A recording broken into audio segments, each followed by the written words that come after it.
Welcome back. This week has been a week of red cards, VAR controversy, and some big upsets.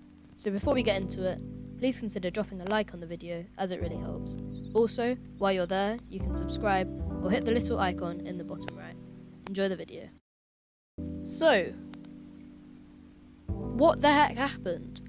1 minute I'm thinking the video will be the driest thing since my ashy legs, and then football decided to take a turn.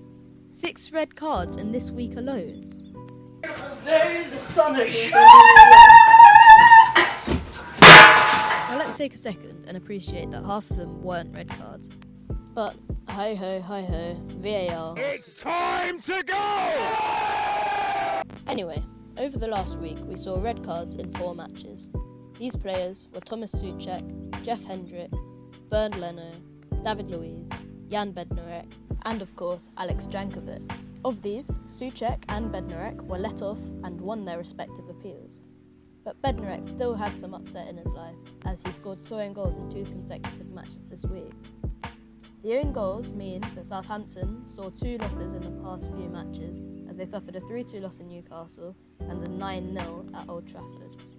Now I think it's fair to say that Ralph Hasenhüttl has some sort of issue on the training ground. In fact, we even have some footage that may prove this problem. Danny mate, you haven't seen Jankovic anywhere, have you? No boss, I haven't seen him since breakfast. The inside leg kick. Oh yeah, right now. I think it's fair to say that Jankovic must have been told something, because surely nobody would want to get a red card on their first Premier League start.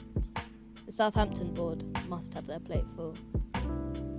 But for the victors of that match, they went on to face a tight 3-3 draw against Everton, leaving many Man U fans with a bitter taste. But over to another red team, Liverpool continued their wave-like form with a 1-0 loss to Brighton and a 4-1 loss to current league leaders Manchester City. There were questions asked about Alisson's form, and I'd have to agree that it was uncharacteristically poor from the Brazilian.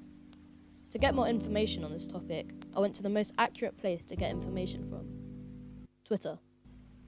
I do have to say though, it was quite interesting to see that some fans truly believe that Pep is a sorcerer who changed Alisson into an incompetent mess.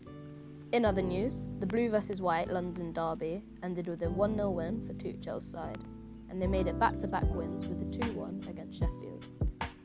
And also, Arsenal fans were left dumbfounded with back-to-back losses against Wolves and Aston Villa. But that's not it for the news, folks, as we head over to Holland, where there's been more drama than any EastEnders. Andre Onana has been banned from football for a whole year because of a failed drug test. This is the second Ajax player to be in trouble with the law in the past month, with Quincy Promes being arrested on the suspicion of a stabbing of a family member.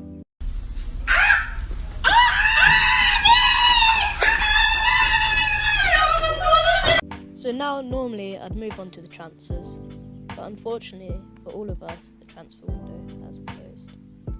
So in its place we have Player of the Week. Now for this week, I think it would be quite hard to look any further than Manchester. Both teams have had players netting goals like crazy. Despite missing a penalty, Ilkay Gundogan managed to bag himself 2. Phil Foden also managed to score an absolute belter against the former champs. But I think it would be silly not to give this Player of the Week to Luke Shaw. He managed to get 3 assists from 2 games and is proving himself as one of the best left backs in the league. So that's going to be it for this video. If you enjoyed, please consider subscribing if you haven't already. Share the videos with your friends and check out the Instagram, which will be in the description, as I post there every other day with some exclusive stuff. Thanks for watching, and I'll see you all next time. Have a nice week.